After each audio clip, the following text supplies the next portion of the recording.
Friends very good morning, welcome back my YouTube channel. आज जो है बेसिकली जो कॉलोनियल सीरीज़ का जो लेफ्ट आउट पोर्शन था वो पार्ट 3 में जो है कवर अप करेंगे। ठीक है, तो कुछ ज़्यादा बाकी था नहीं। ठीक है ना, तो जहाँ से हम स्टार्टिंग करने वाले हैं वो आपका सेटलमेंट एंड सेग्रीगेशन इन मद्रास। ठीक है, मद्रास में सेटलमेंट और सेग्रीगेशन। सेग्रीगेशन मतलब आपका कुछ बोल सकते हैं क्लास मद्रास के अंदर जो क्लासिफिकेशन कर दिया गया था on the basis of occupation. ठीक है ना, मतलब कुछ कुछ ऑक्यूपेशन को अलग एरिया में रखा गया था, कुछ कुछ ऑक्यूपेशन को अलग एरिया में रखा गया था, मतलब इस टाइप का जो सेग्रीगेशन कर दिया गया था। ठीक है, तो क्या पढ़ने वाले हम लोग? Settlement and segregation in Madras. Settlement and segregation, सही है। सेग्रीगेशन कहाँ पे? मद्रास में, सही है। तो हम पढ़ेंगे सेटलमेंट एंड सेग्रीगेशन इन मद्रास। और ये जो सेग्रीगेशन है ये आपका बेसिकली ऑक्यूपेशन के बेसिस पे किया गया था। ठीक है, on the basis of occupation हम बोल सकते हैं, सही है। आगे बढ़ते हैं।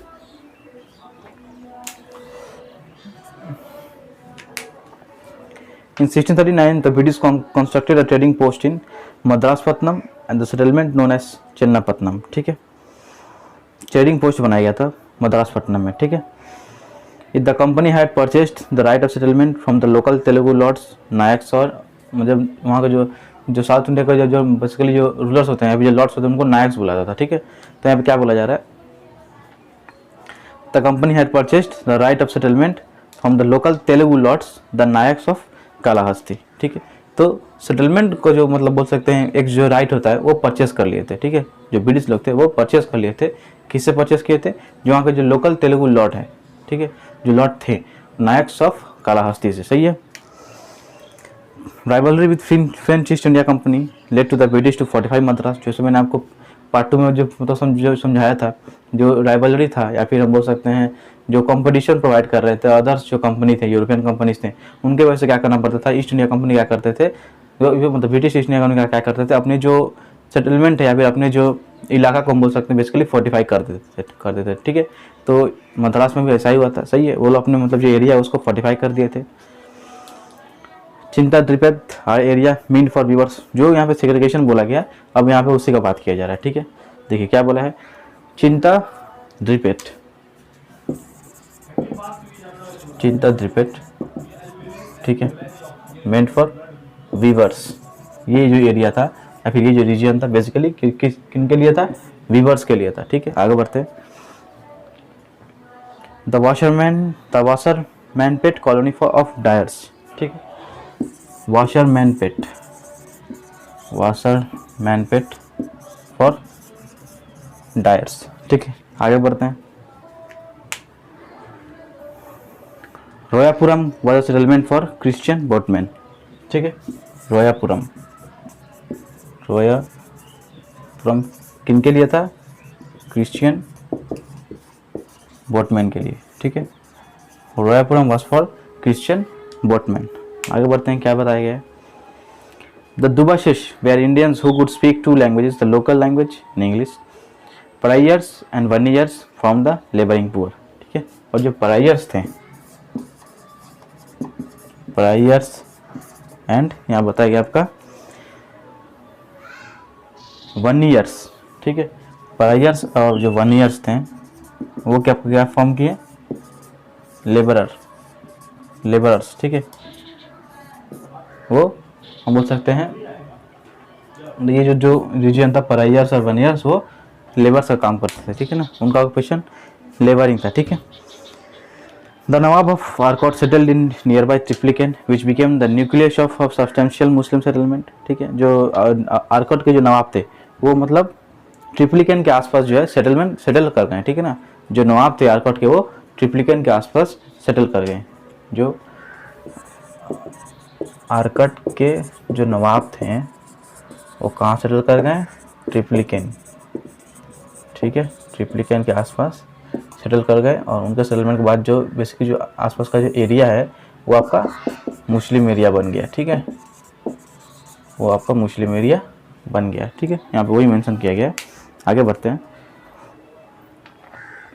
Mylapore and Triplicane were earlier Hindu religious centres that supported a large group of Brahmans. मतलब पहले जो माइलापुर और जो ट्रिप्लिकेन है ये मतलब पहले क्या था? पहले आपका हम यहाँ पे लिख सकते हैं used to be a Hindu settlement.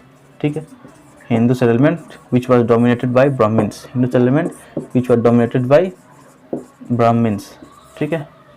Hindu settlement था जहाँ ब्राह्मण डोमिनेट करते थे पहले, ठीक है ना, यहाँ पर मेंशन किया गया। San Thome was with its cathedral was a centre Roman Catholics. अब आता है White Town, Fort Saint George. Fort Saint George become the nucleus of the White Town where most of the European lived. Colors and religion determined who was allowed to live within the fort. The company did not permit any marriages with Indians. Other than the English, the Dutch and the Portuguese were allowed to stay because they were European and Christian. ठीक है, तो यहाँ पे क्या बोला, जो white town था इसका यहाँ पे मेंशन किया गया है फोर्ट सेंट जॉर्ज, ठीक है ना। फोर्ट मतलब वो फोर्टिफाई किया हुआ था, ठीक है। सेंट जॉर्ज जॉर्ज का जो टाउन था वहाँ बेसिकली जो ब्रिटिश लोग थे वो रह पाते थे, या फिर जो यूरोपियंस थे वो रह पाते थे, ठीक है। वहाँ का रूल क्या था कि वो इंडियन से मैरिज नहीं कर सकते हैं, ठीक है। वो लोग मतलब क्रिश्चियन लोग जो है इंडियन से, क्रिश्चियन नहीं बेसिकली यूरोपियन लोग जो है इंडियन से मैरिज नहीं कर सकते हैं, ठीक है। वहाँ मतलब एक बेसिक रूल था हम बोल सकते हैं, ठीक है। और वहाँ पे मतलब इंडियन से अलाउड नहीं थे, और वहाँ पे मतलब ऐसा नहीं कि सब ब्रिटिश लोग ही रहते थे, ठीक है ना। जो अदर फ्रेंच लोग हैं वो लोग भी, मतलब जो अदर यूरोपियन कंपनीज थे या फिर जो अदर यूरोपियन पीपल है वो लोग भी वहाँ पे रहते थे, ठीक है। यहाँ पे मेंशन किया गया क्योंकि वो क्रिश्चियन थे और यूरोपियन थे, इसलिए उन लोगों को रहने के लिए अलाउ किया जाता था, ठीक है। अब आपका आता है black town. The black town developed outside the fort, ठीक है। फोर्ट के बाहर ही आपको ब्लैक टाउन बनता था, ठीक है। कभी भी जो फोर्ट के अंदर ब्लैक टाउन नहीं हो सकता, क्योंकि फोर्ट को बेसिकली व्हाइट टाउन के मतलब नज़रिए से देखा जाता था, या फिर व्हाइट टाउन बोला जाता था फोर्ट को, ठीक है। तो फोर्ट के बाहर जो है ब्लैक टाउन बनता था। It was laid out in straight lines and houses weavers artisans etcetera, ठीक है। And housed weavers artisans etcetera, मतलब एक जो है बोल सकते हैं एक टाइप का पैटर्न हम बोलेंगे तो वो लीनियर पैटर्न है, ठीक है। एकदम स्ट्रेट लाइन फॉलो करता था और उसमें जो बेसिकली आर्टिसंस और वीवर्स रहते थे, ठीक है। Other than English, the Dutch and the Portuguese were allowed to stay because, नहीं सॉरी ये नहीं है। Middleman and interpreters were the person who played a vital role in the company trade, ठीक है। और जो ब्लैक टाउन में था बेसिकली जो मिडिल मैन थे, या फिर जो हम बोल सकते हैं यहाँ पे बोला गया इंटरप्रेटर्स थे, वो मतलब एक हम बोल सकते हैं जो ट्रेड है, जो ट्रेड उस टाइम बेसिकली क्या था, ट्रेड था, है ना। ब्रिटिश लोग का मेन हम मिशनरी क्या था पहले पढ़ चुके हैं, वो ट्रेड था, ठीक है। तो उस ट्रेड का जो एक लोग इंपॉर्टेंट पार्ट थे मिडिल मैन और जो इंटरप्रेटर्स थे, ठीक है ना। अब हम पढ़ने वाले हैं सिटी आर्किटेक्चर इन कलकत्ता, ठीक है। सिटी आर्किटेक्चर इन कलकत्ता मतलब कलकत्ता सिटी को मतलब कैसे हम बोल सकते हैं एक टाइप का डिज़ाइन कैसा था, या फिर कैसे मतलब उसको चेंज किया गया था, ठीक है ना। हम उसके बारे में जानेंगे, ठीक है। तो बेसिकली जो हम पढ़ने वाले थे वो था सिटी आर्किटेक्चर इन कलकत्ता। देखिए एक चीज़ हम पहले ही देख चुके हैं, फोर्टिफिकेशन का जो फीचर था, ठीक है। ब्रिटिश लोग क्या करते थे, फोर्टिफाई करते थे, चारों तरफ से जो है लंबे लंबे दीवार से घेर देते थे, ठीक है। ये पहला आपका जो एक इंपॉर्टेंट एस्पेक्ट था, ठीक है, प्लानिंग का, ठीक है। आर्किटेक्चर का आपका एक इंपॉर्टेंट एस्पेक्ट उस टाइम को बन गया था आपका फोर्टिफिकेशन, ठीक है। मतलब ये प्रिवेलेंट था, सब जगह ये लोग बेसिकली लोग करते थे, ठीक है। ये हम आज भी करते हैं, ठीक है ना, ठीक है। हम किसी और से प्रोटेक्शन के लिए नहीं, मतलब फिर भी जो है हम बोल सकते हैं जनरल प्रोटेक्शन के लिए हम अपने घर को चारों तरफ से जो है मतलब ऊंचे ऊंचे एक्चुअली वॉल से जो है घेर देते हैं। क्यों करते हैं, ताकि मतलब एक मतलब पर्सनल प्रॉपर्टी है मेरा, ठीक है ना। मतलब एक मतलब क्या बोलते हैं इसको, हम बोल सकते हैं कि एक तरफ से हम अपना पर्सनल प्रॉपर्टी को मार्क करते हैं, ठीक है। यहाँ पे वही बोला गया, the vast open space around the fort become a landmark, ठीक है।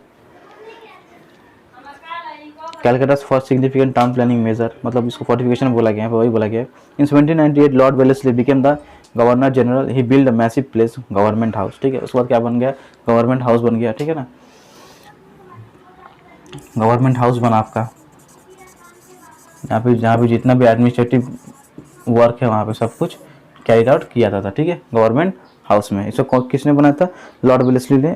जब वो 1798 में जब गवर्नर जनरल बन गए थे तो उन्होंने जो ये बिल्ड करवाया था, ठीक है। आगे बढ़ते हैं, the existing racial divide of the White town the black town was reinforced by the nu divide of healthy and unhealthy, ठीक है। मतलब हद हो गया, ठीक है। अब जब पहले जो ब्लैक टाउन, ठीक है, और जो व्हाइट टाउन का डिस्टिंक्शन था, ठीक है, इसको एक नया नाम दे दिया गया। क्या नाम दिया गया, ब्लैक टाउन को बोला गया अनहेल्दी और व्हाइट टाउन को बोला गया आपका हेल्दी, सही है। अब ब्लैक टाउन तो पहले था ही, अब उसको अनहेल्दी बोल दिया गया। व्हाइट टाउन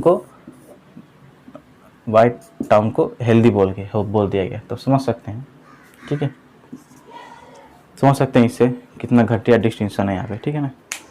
वही बताया गया, it was as if the grandeur of the cities had to reflect the authority of imperial power. मतलब ऐसा वो लोग कर दिया गया था कि हम लोग ही सब कुछ है, ठीक है ना। मतलब ऐसा, मतलब ये लोग सोचा था कि ये हमारा ही देश है, ठीक है।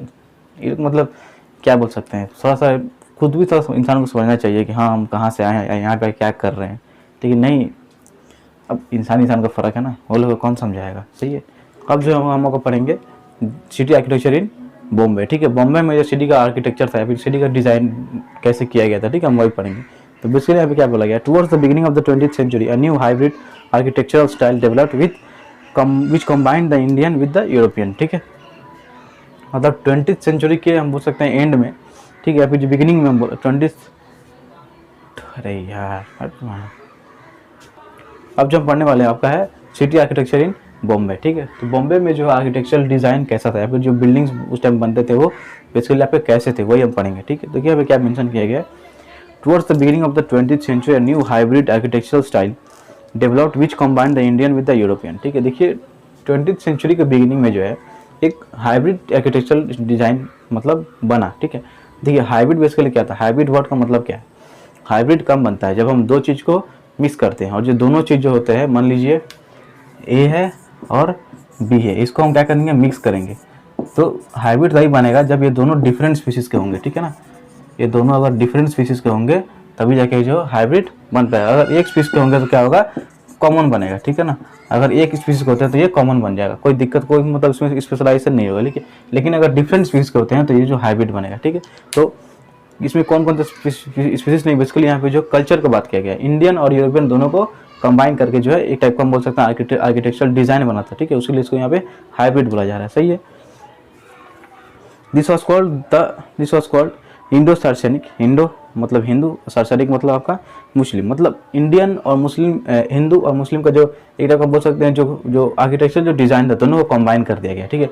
और कंबाइन करके मतलब एक जो है मार्बल ऐसा बोल सकते हैं, बहुत ही ज़्यादा मतलब खूबसूरत जो है आर्किटेक्चरल डिज़ाइन इवॉल्व हुआ, ठीक है ना, हम बोल सकते हैं। Jamshedji Tata build the Taj Mahal hotel Bombay in the Indo Saracenic style. Jamshedji Tata जो थे, जो ताजमहल जो होटल बिल्ड किए थे बॉम्बे में, वो मतलब हम बोल सकते हैं इंडो सार्सेनिक डिज़ाइन के ऊपर ही बेस था, ठीक है ना। उसके बाद जो है नियो गोथिक डिज़ाइन भी आया था आपका हमारे इंडिया में, ठीक है। Another style that was extensively used was the neo Gothic, ठीक है। उसमें क्या होता था, जो छत हुआ करता था बहुत ही ज़्यादा हाई पिच्ड होता था, ठीक है। और अंदर जो मतलब थोड़ा राउंडेड टाइप का डिज़ाइन रहता था, ठीक है। Pointed arches and detail decoration, उसका डेकोरेशन बहुत ही ज़्यादा मतलब डिटेल रहा करता था, ठीक है, नियो गोथिक स्टाइल में, ठीक है। अब बोला गया what buildings and architectural style tells us, architecture reflects the aesthetic ideals prevalent at the time and variations within those ideas. These buildings also expresses the vision of those who build them. Rulers everywhere seek to express their power through buildings. मतलब एक जो architectural style है, जो pattern है, एक type का बोल सकते हैं कि जो बिल्डिंग मतलब अपना पावर रिफ्लेक्ट करने के लिए जो ऐसा करते थे, ठीक है, कि हाँ मेरे पास इतना वेल्थ है, मैं इतना ज़्यादा पावरफुल हूँ, मैं इसको ये बिल्ड करा रहा हूँ, मतलब अपना बोल सकते हैं एक सुप्रीमेसी एक्सप्रेस करने का एक जरिया था, ठीक है, बिल्डिंग्स या फिर आर्किटेक्चर हम बोल सकते हैं, सही है। यहाँ पर वही मेंशन किया गया है। और जो आर्किटेक्चर से हम अगर देखते हैं, अगर दो मान लीजिए दो बिल्डिंग है, अगर दोनों का अगर हम कंपेयर करेंगे तो उसमें थोड़ा बहुत हमें डिफरेंस मिलेगा, ठीक है ना। हाँ, हो सकता है कि 80% मैच करा, लेकिन 20% का डिफरेंस होगा ना। इस डिफरेंस से हम क्या अंदाजा लगा सकते हैं कि नहीं, जो बिल्डिंग बनाया है उन दोनों का आइडिया में थोड़ा बहुत वेरिएशन है, ठीक है ना। तो वेरिएशन देखने से हमको थोड़ा मतलब हम क्या बोलते हैं, वेरिएशन से ही हमारा मतलब इवोल्यूशन होता है, ठीक है ना। तो हमारा माइंड जो है थोड़ा डिफरेंट सोचता है, ठीक है। तो यहाँ पे वही मेंशन किया गया। Architectural style not only represents and reflects the prevalent taste, they mould tastes, popularise styles and shape the contours of culture. यहाँ पे वही बोला गया, कल्चर देखिए, कल्चर जो है सेग्रीगेशन का पार्ट नहीं है, कल्चर को आप सेपरेट नहीं रख सकते, ठीक है। अगर आप कल्चर को अगर इंटर मिक्स कीजिएगा ना तो मतलब कुछ नया होगा, कुछ मैजिकल होगा, हम बोल सकते हैं, ठीक है। जैसे मतलब मैं ऐसा नहीं बोल रहा हूँ कि हिंदू मुस्लिम दोनों को एक कर दिया जाए, ठीक है ना। देखिए वैसा एक होना पॉसिबल नहीं है, ठीक है। अगर होता भी है तो पूरा नहीं हो पाएगा, ठीक है ना, पॉसिबल नहीं है, उतना ज़्यादा पॉसिबल नहीं है। लेकिन जो कल्चरल जो मतलब हम बोल सकते हैं जो क्रिएटिविटी है उसको तो हम ब्लेंड कर सकते हैं ना, क्रिएटिविटी का तो ब्लेंड हो सकता है ना, ठीक है। जो आर्किटेक्चरल स्टाइल्स है उसको तो हम ब्लेंड कर सकते हैं, या फिर और भी जो स्किल्स है उसको हम ब्लेंड कर सकते हैं, ठीक है। अगर ब्लेंड करेंगे तो देखेंगे कि कुछ कोई नया चीज़ का एवोल्यूशन हो रहा है, ठीक है ना। यहाँ पर वही बोला गया। दे मोल्ड टेस्टेस, मतलब जो आर्टिफिशियल डिज़ाइन है या फिर जो भी स्किलफुल जो टास्क है वो मतलब अगर हम क्या कहते हैं, अगर कल्चरल एक्सचेंज होता है तो वो मतलब मोल्ड मतलब एक टाइप का बोल सकते हैं इंटर मिक्स होता है, ठीक है ना। उससे क्या होता है, जो एक नया चीज़ इवॉल्व होता है, मैं यहाँ पे वही बताया गया। पॉपुलराइज स्टाइल्स मतलब वो पॉपुलर होते हैं, ठीक है। And shape the contours of culture, और कल्चर को एक टाइप का बोल सकते हैं शेप, कल्चर में जितना ज़्यादा वेरिएशन होगा ना उतना बोल सकते हैं कि हम उसका जो है क्या बोल सकते हैं, उसका टेस्ट बढ़ते जाएगा, ठीक है ना। टेस्ट मतलब खाने का टेस्ट नहीं, मतलब वो टेस्ट नहीं, यहाँ पे दूसरा टेस्ट का बात किया जाए, मतलब उसका जो इंपॉर्टेंस और बढ़ते जाएगा, ठीक है, और उसका बहुत ज़्यादा वैल्यूबिलिटी और गेन कर जाएगा, ठीक है ना। तो यहाँ पे वही मेंशन किया गया। तो आज का क्लास हम ये पे ख़त्म करते हैं, ठीक है। पार्ट 3 बेसिकली आपका इतना ही था, ठीक है। वीडियो को लाइक शेयर जरूर कीजिएगा, चैनल को सब्सक्राइब कीजिएगा, बेल आइकन को प्रेस जरूर कीजिएगा, जितना हो सके उतना शेयर कीजिए, ठीक है। वीडियो पर अगर नए हैं तो आप चैनल को सब्सक्राइब जरूर कीजिए, ठीक है। तो आज के लिए इतना ही, मिलते हैं हम लोग नेक्स्ट क्लास में with a new chapter. So bye for today.